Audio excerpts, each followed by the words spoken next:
Bonjour, je suis Julien. Toujours dans cette première unité, je souhaite vous parler de phonétique. D'accord? Nous l'avons fait avec l'alphabet, avec les numéros. Maintenant, je vais vous parler de la phonétique du son O. Le son O peut avoir en français plusieurs orthographes. Tout d'abord, la plus simple, la lettre O, qui se prononce donc O. Mais il existe aussi différents groupes de lettres qui, lorsqu'on les prononce, se prononcent également O. Par exemple, E, A, U se prononce O. A, U, X se prononce également O. Un exemple, faux. Autre groupe de lettres qui se prononcent de la même manière, A, U, se prononcera O.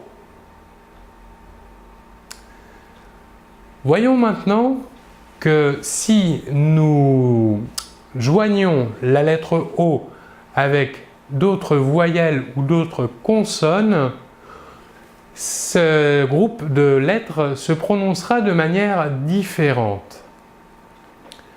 Par exemple, si l'on joint la lettre O à la lettre N, nous obtiendrons le son ON.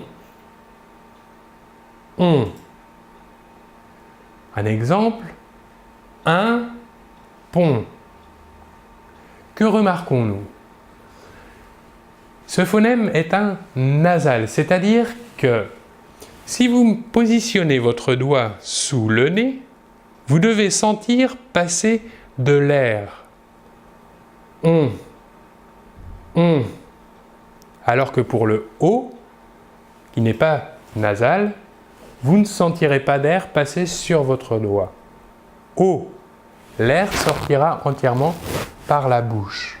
Alors que pour le ON, l'air sortira par le nez. Autre exemple, lorsque la lettre O est jointe à la voyelle U, nous obtiendrons le son OU. OU. Un exemple, le journal. Troisième exemple, si l'on rassemble la lettre O et la lettre I, l'ensemble OI se prononcera OUA. OUA. Nous avons vu ce son dans les pronoms toniques de la première personne du singulier et de la deuxième personne du singulier. Par exemple, toi, moi. Enfin, si l'on joint le O aux lettres IN, nous obtiendrons le son moins. Moins. Ici aussi, le son est nasal. Moins. Nous sentons l'air passer sur notre doigt si l'on positionne le doigt sous le nez. Un exemple, le foin. Voilà pour la phonétique du son O. Je vous remercie beaucoup de votre attention et l'on se retrouve très bientôt.